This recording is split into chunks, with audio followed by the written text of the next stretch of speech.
Hey peoples, it's Ruben from Hijacker Horticulture here. I'm doing something a little different today.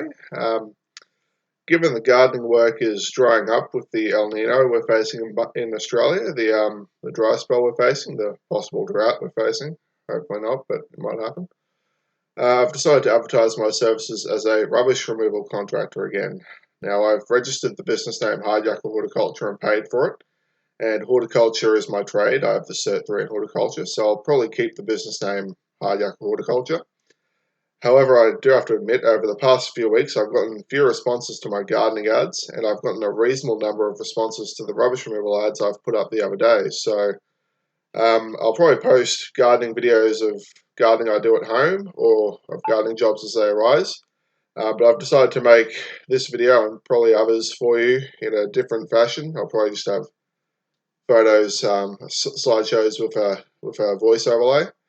I've decided to do it this way to explain my current situation to my viewers and to discuss the waste management trade with you.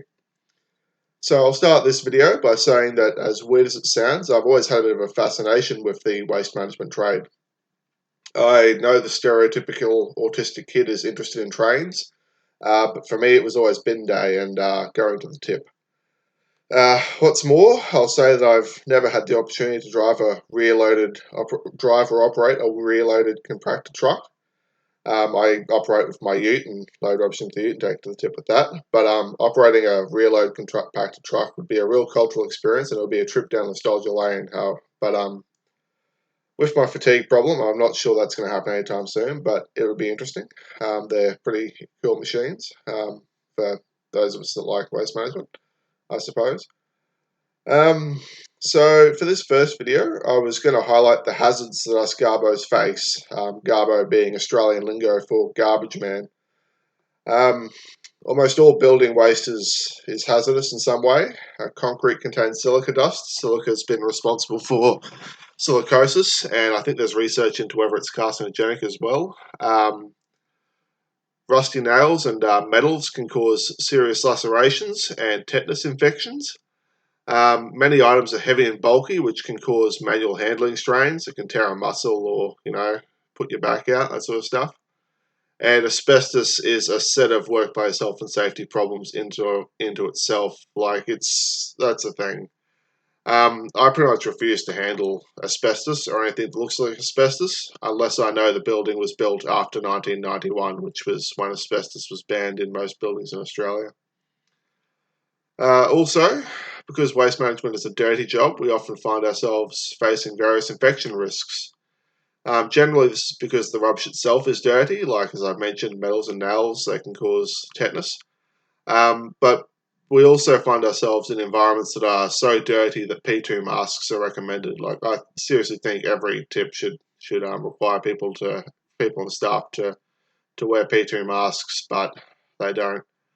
But particularly if you go into I did a rural block once that was just everything had been left out in the rain, and it was moldy and covered in mud, and it was just an infection risk. So I was wearing gloves, PPE, masks, the whole deal for that. And P2 masks are the go-to. I mean, you can also get P3 masks, but a P2 mask could be. There's some places that a P2 mask is my go-to for rubbish removals, particularly silica dust, small volumes of silica dust, and biological hazards. Some of the infection hazards I've seen in official guides and forms are hepatitis A, hepatitis B, tetanus, measles, and even Q fever. But that's not an exhaustive list. Personally, I think us garbos could hypothetically be exposed to almost any disease at some point in our careers. Not necessarily at any point, but at some point we're almost bound to come across everything. Whether it infects us or not is hopefully, like, you've hopefully got workplace health and safety procedures in place to minimise that. But it's a dirty job, and we face a lot of infection risks. And it's not just limited to those conventional sort of diseases, I suppose, but we also can be exposed to STIs, sexually transmitted infections, not by having sex on the worksite. Don't have sex at a tip, obviously, but we can be exposed to it, even I'd say like it's hypothetically possible. Even the dreaded HIV virus we could be exposed to because um, not all junkies dispose of their syringes appropriately.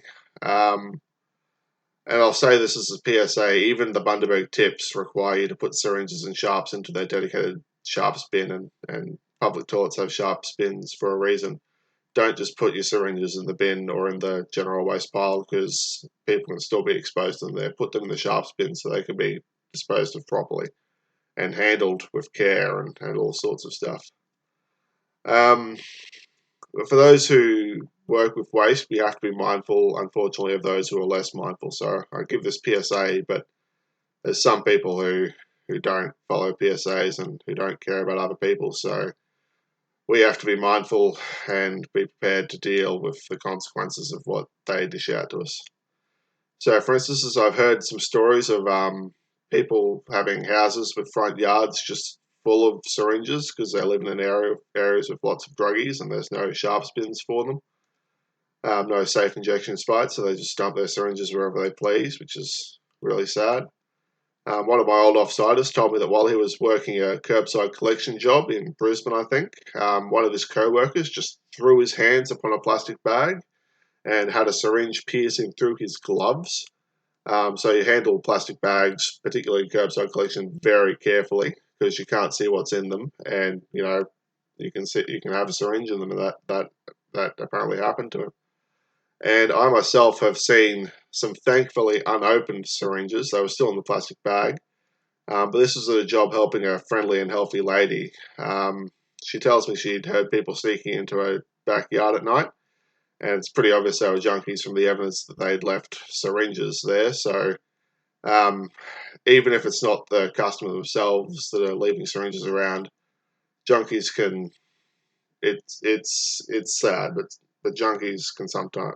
They're not meant to. I don't want them to, but yeah, you've always got to be wary of a junkie leaving their syringe in just a pile of rubbish or something like that because yeah, if there's no safe injection sites, they get lazy, but they really should be more serious about themselves. But government should also be more serious and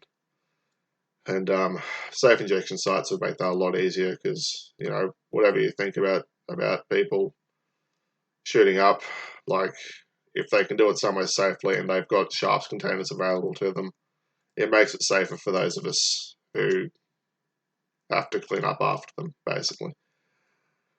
Um, where am I in my script? Yeah, so I'll take this moment to say to everyone, like, if you ever need to use a syringe, to be honest, I won't. I'm not the person. So, like, I don't particularly care if you need to hit up to deal with the problems of life. But please, if you have to use a syringe, put it in a dedicated sharps container because that can literally save lives. And that's the thing I'll judge you for, whether or not you put your syringe in a sharps container or not. Because if you don't, that's a low act. That's a low act. So I think I'll leave this video there, and I'll say please respect your local garbo because we take serious risks to keep our town sanitary. We take health risks so that you don't have to. With that, I'll thank you for watching, and I'll see you on the worksite next time. Bye.